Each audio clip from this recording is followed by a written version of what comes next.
Welcome to another episode of 30 Minutes with DailyStraits.com. In this episode, we break away from our usual entrepreneurial chit-chat and speak to Chris Humphrey, the Executive Director of EU-ASEAN Business Council. Chris began his varied professional career as a UK civil servant where, among other things, he was a private secretary to a minister and an Air Services Trade Negotiator covering the Asian Pacific region. After leaving the government, Chris moved to the private sector, working initially in the government and external relations teams at two British airlines before moving to Shanghai, China, with Virgin Atlantic, where he headed up the airline's China operation and oversaw the rapid expansion of their business in China. Chris has now been in Singapore for over a decade and has been running the EU-ASEAN Business Council since its formal inception in 2014, where he has overseen a 325% increase in its membership and helped make the Business Council the foremost business body for the European industry in ASEAN. Without further ado, let's get Chris to the show and ask him all things about the organization he helms and more. So, hi, Chris. Thank you for joining us today from Singapore. Yeah, hi June. Thank you very much for having me on. Looking forward to the discussion. Awesome, great. So we'll dive right into the question. So, okay, I did tell you since this show has got a lot of American listeners, so they might be in the blur as into what ASEAN is. So if you could just give us a snippet, I know it's something like the European Union, but what is really ASEAN for you? Can you just give us an explanation in a nutshell, please? Yeah, sure. It's the Association of Southeast Asian Nations, covering 10 countries here in Southeast Asia. Not quite like the EU. It's a much looser grouping. There's no supranational body for it, so they work very much by consensus. But they've been around now for 56 years, I believe it is, and they cover a number of different areas: political, security, social, cultural, and, as far as I'm concerned, economic integration. Awesome, great. So you have been, helming the EU ASEAN Business Council since 2014. So what does it do basically? What does the organization do? Well, we were set up really with one broad mission in mind, which was to improve the trade and investment relationship between Europe and Southeast Asia. So that means for European industry, our role really is to make the business climate here better for them and enable them to invest more in the region, trade more with the region, and generally help their consumers and their employees and the communities that they work in. Awesome, great. All right. So so the council is headed, basically the headquarters is in Singapore, right? Do they have other small bodies throughout the other Asian countries, or it's just one body? So we're headquartered here in Singapore. We do have in our membership all of the European chambers of commerce that exist in Southeast Asia. So there are 9 of those, one for each country except for Brunei, and we work with them when it comes to dealing with local issues in each market. Okay, tell me a bit about the council. Like who pays for the upkeep and how does it work? Like, do you get money from the European Council in Europe, or how does the day-to-day running? Where do you get the money and stuff like that? Absolutely. We don't take any money at all from governments anywhere in the world. We are purely funded by our members, which means it's by our multinational corporations who are our members. There are 45 of those today, some of the biggest household names you would know from European industry, from a multitude of sectors: automotive, financial services, renewable energies, consumer goods, etc. So we're completely funded by our membership and through sponsorships and any event money that we manage to raise throughout the year. That means we are completely independent of the European Commission or of European national governments or indeed governments here in Southeast Asia. So are you basically an NGO and in that sort, or probably what? Officially, we're a registered society. We're a not-for-profit body, but yes, you would describe us as a non-governmental organization. Awesome. So how many people are with the EU Council? Like what the head count of staff? Well, we're a small, compact, and very hard-working unit. There are four of us here. You compared us to other longer established business councils. We are a very small team, but I think we punch way above our weight. Okay, great. So you said just now that you are funded by membership, that you help businesses, basically it's European businesses who want to set a footprint in ASEAN countries. Is that correct? Well, yes, many of them have been here for many, many years. I mean, some of our members actually have been in the region for over a century already, so they are pretty well established. But they all still face problems around market access, rules and regulations to trade, and our job is to basically help them navigate those issues. Okay, so you help them with the nitty-gritty of like what contracts, or setting base in a factory in a XYZ country. No, we really help them with advocacy work on trying to get changes in government rules and regulations to improve the investment and trading climate for them, trying to remove non-tariff barriers to trade, get governments to be more open to external investment. Awesome. Okay, good. What are some of the challenges that EU countries are facing in doing business in Asian countries today, especially now with COVID? Well, I think COVID has brought a whole unique set of problems for everybody in the region, whether they're foreign firms or local companies. And obviously our hearts go out to everyone that's been adversely affected by it. The pandemic has had a massive impact on everyone's lives and their livelihoods, their mental health, and also, of course, on the economy. And certainly last year, at the height of the pandemic and all the lockdowns, our members and other companies were facing significant issues with their supply chains, with moving goods around the region. And of course, today, still having lockdowns and preventing people from moving around the region as well. Beyond the pandemic, before the pandemic, there were issues around, particularly on market access, negative investment lists in much of the region. So certain parts of the economy were closed off to foreign investment, or foreign investment heavily restricted. And then just the sheer range of non-tariff barriers for the movement of goods and services in the region. So whilst the 10 ASEAN member states aspire to be a combined, cohesive, highly integrated economic bloc, I'm afraid they're not. They have many different standards and rules that you need to abide by. Okay, great. So you did say there was a press release, I think, that said that the number of investments from EU to ASEAN countries have fallen. Is that right, or am I? No, traditionally the EU has always been the largest source of foreign direct investment to ASEAN. Unfortunately, over the last couple of years, we have slipped down the ladder. Part of that is being corrections in previous monies that were coming in from elsewhere and they weren't being accounted for properly. But there has been a slackening off of investment from the EU to ASEAN. In fact, I would say ASEAN as a whole has seen its FDI no better than flat. And indeed, from its various dialogue partners, the EU, the US, Japan, and other big players, the money coming in has been actually on the wane over the last couple of years. Do you have any figures, like what was it before and what now? How much it's gone down? Well, actually, last year, the EU ended up being the second largest investor in the region. And the numbers overall are pretty huge, given our historic levels. So over the last few years, and over the last 3 or 4 years, investments from the EU have been somewhere around $100 billion US. And that's a drop, right? What was it before? Well, that's over the last 4 years. Last year, actually, it was an uptick. I think last year we were up around about $20 billion US. And the year before, in fact, it was down to $16 billion. So it does go up and down. It does tend to be a bit cyclical.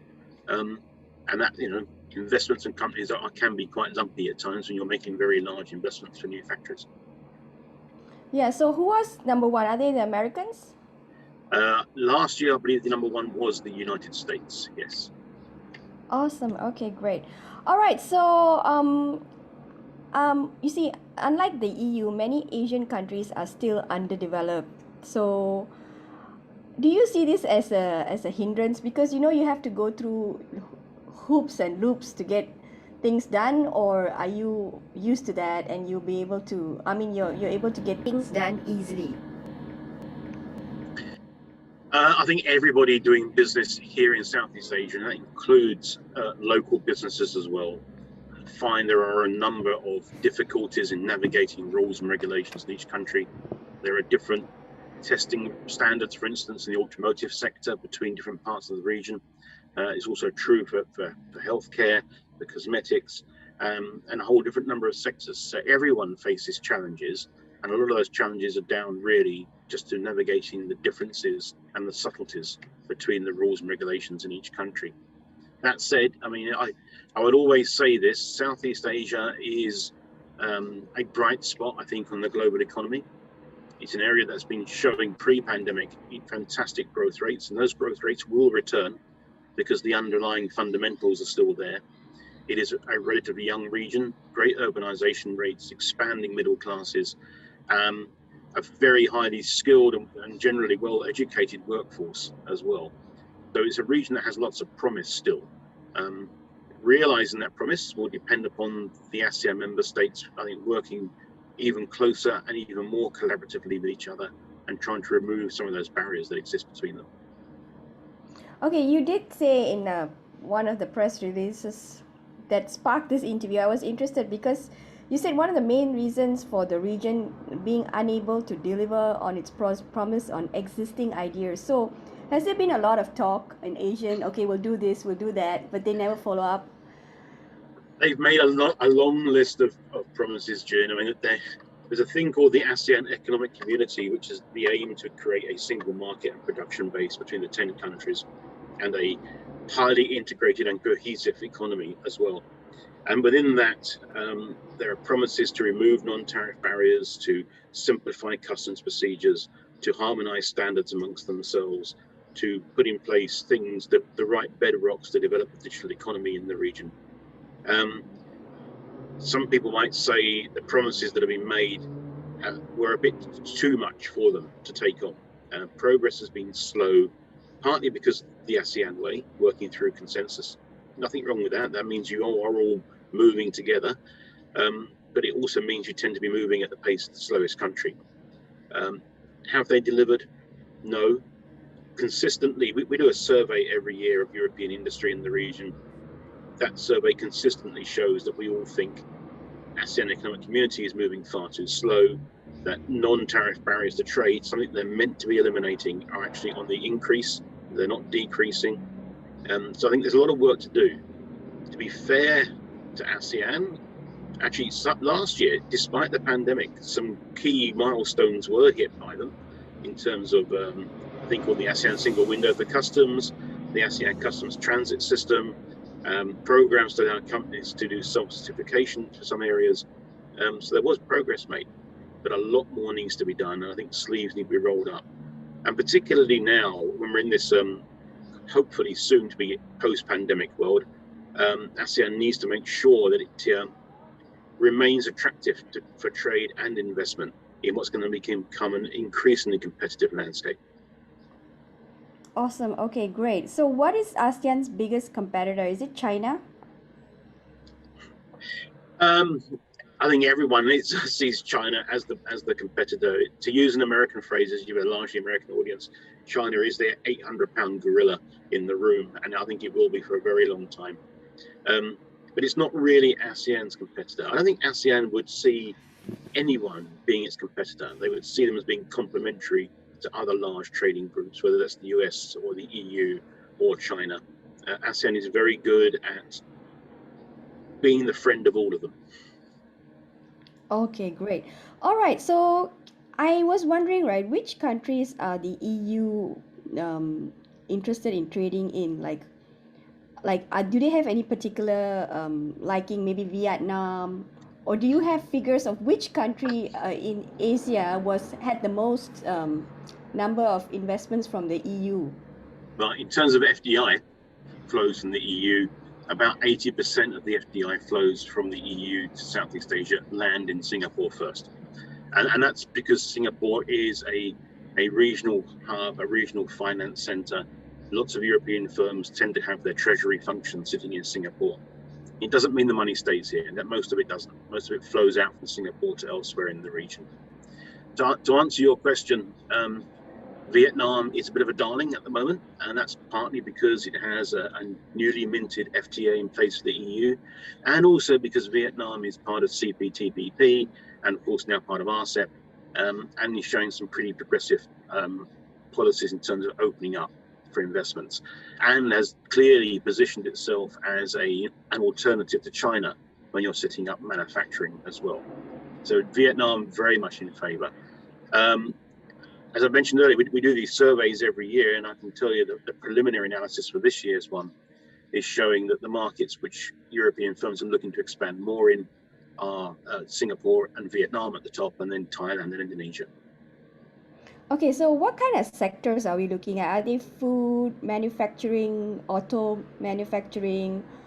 What kind of sectors would these European Union companies want to set footprint in ASEAN? Well, certainly when it comes down to expansion plans, it's the manufacturing sector as a whole, which is looking at it with more energy, perhaps, and more enthusiasm than the services sector. And on the manufacturing side, we have large investments in things like the automotive sector. I know Michelin, for instance, done large investments in Indonesia in recent times. A lot of interest from the European industry in Southeast Asia. Chemicals, petrochemicals, and then of course FMCG as well. I mean, this is a region which, as you know, loves its food, loves its consumer goods, and therefore it's very attractive for European industry. Okay, so even with COVID still, because in Indonesia, COVID is really bad still, and I'm not sure what's happening in Vietnam. Malaysia is quite bad as well. So they're still showing interest, or they're just holding their horses first and then adopting a wait and see kind of thing. Well, I think that's true for all industry. Certainly last year, there was certainly a feeling from many companies, not just European ones, but others, that, let's preserve our cash. Let's not make big investment decisions right now. We don't know how this is going to pan out, how it's going to last. I think the recent spikes we've seen here in Southeast Asia, and the situation in Indonesia, Thailand, Vietnam, and Malaysia has been particularly bad, means that companies will hold off a bit. It's difficult to make big investments when you're having difficulty traveling to countries, seeing the issues on the ground, meeting officials, meeting your partners. It's hard to do everything over Zoom. You've got to actually see someone, shake their hands, and see the place you're investing in. So I think in that respect, we've all got to work hard, everyone, private, public sector, to try and beat this pandemic. And the only way to do that actually is vaccine rollouts, getting more people vaccinated, and then starting the process of reopening borders. Awesome. Okay. So you were talking a lot about big businesses. I just wondered if there were any startups European unions would want to, have you dealt with startups? Because, ASEAN, like you said, the workforce is very good. They're also very cheap. So are there, do startups approach you for help? We don't deal with SMEs or startups for the main part. We as an organisation are dealing exclusively with large corporations. The European chambers do lots of work with smaller companies. We do get inquiries about, what's the market like, how can we access it, and we'll try and direct them where we can. There is an awful lot of interest here in Southeast Asia for European business, both large and small. And I think increasingly you'll see a lot more startups coming in from the digital space and also in the sustainability areas as well. Okay, great. So tell me, in terms of European Union countries, the top 3 countries that are interested to do business in ASEAN, are they, I think I can guess, maybe Germany, France, and I don't know, the third one, you have to help me out here. If you're looking at money flows, the Netherlands would be in the top 3. Although again, I don't think it's all Dutch money. A lot of that is moving under double taxation agreements. But yes, the Germans are extremely active. They form actually the biggest grouping in our membership at the Business Council. The French and the Italians as well, very, very active, and the Dutch. And then outside of the EU, we're talking about broader Europe. Switzerland and the UK are also big players.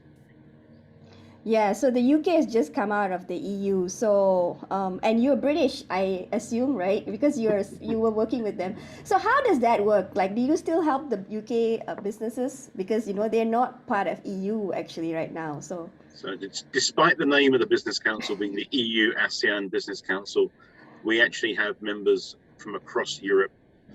So members can come from the EU, the European Free Trade Area, so like the Swiss, and also any country which was part of the EU. So we still have a significant number of British headquartered companies, although I must say every single one of them has very large investments and interests in the EU as well.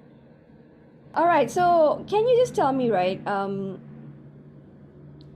what are, okay, you said in the, you did say that there was a flattening of foreign direct investments coming into the region. So how much has there been a fall in the trade?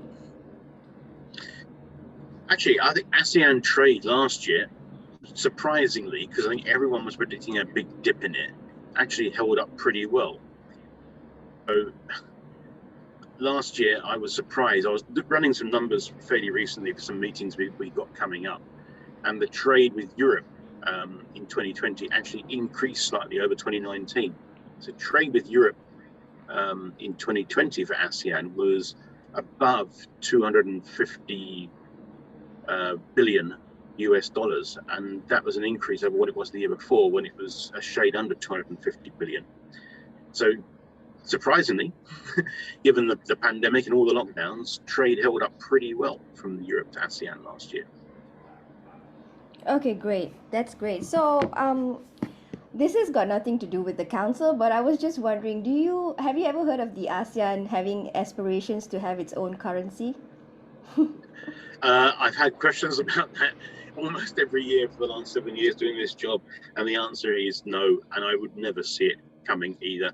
For that to happen, ASEAN would need to be a lot more closely aligned than it currently is. I would never see an ASEAN currency happening. All right, great. And what about, these tariffs things? Because, ASEAN countries, right? Each of the government is like, a lot of them are problematic. Many of them are corrupted. So, it's very different from the European Union, where they are so systematic and they do things by the book. And does this come into as a challenge for any of your work? There are certainly challenges. We have regularly cited customs procedures as being a big issue in the region. I would say in my time doing this job, we have seen significant improvements with customs across Southeast Asia. They are more and more automating their procedures, which means the scope for extracurricular financial activity is getting less and less, and your companies are finding it easier. The rules are much clearer than they used to be. There's still room for improvement, still a long way to go, but things have got better in that respect. Okay. All right. For the final question, this is up to you if you want to answer. How do these businesses, how do you charge them? Do you charge them from their like the membership, right? What is is it a fixed fee monthly, or you charge them as a part of their whatever they make in the region, a cut you get from that? How does that work? It's a flat fee. It's a flat fee. It's a flat membership structure. It's an annual fee based on a calendar year. So you join, you're with us for the whole of the year, and you pay. Everyone pays the same amount of money. Doesn't matter how big they are. Oh, okay. Doesn't matter how big or that, because some people, they would say, okay, if you make X amount, you pay this much, and if you make XXX, you pay that much. The fees structured differently based on the revenue they make. Yeah, that's certainly true with some trade associations. I've heard that based on either local or global turnover, the fee gets adjusted. But for us, no, it's a flat fee. It's a flat fee. All right. And this council is going to be around forever, or well, I hope expansion so. plans? I hope we're going to be around forever. Certainly, I mean, I'm perfectly happy doing this job. I hope my members are happy with me doing the job, so I intend to hang around. I think there's a lot of work to be done in Southeast Asia.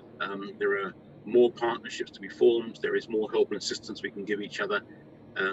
ASEAN needs its friends, and its friends like us need ASEAN. So as long as that's true, there'll be a business council. What about expansion plans for the council? Are you hiring or opening up new business councils in the region? We were always looking to expand, looking to add more members all the time. We had a new member yesterday, actually. So when we get a few more members on board, we'll have more staff, and then we'll expand our reach even more. Awesome. All right. And that is all the time that we have for today. We have just been speaking to Chris Humphrey, the Executive Director of EU ASEAN Business Council. Thank you, Chris, for speaking with us today. Thank you, June. Very much enjoyed it. Thank you. Awesome. The pleasure is all ours. Be sure to join us next week where we aim to interview another awesome individual such as Chris. Thank you.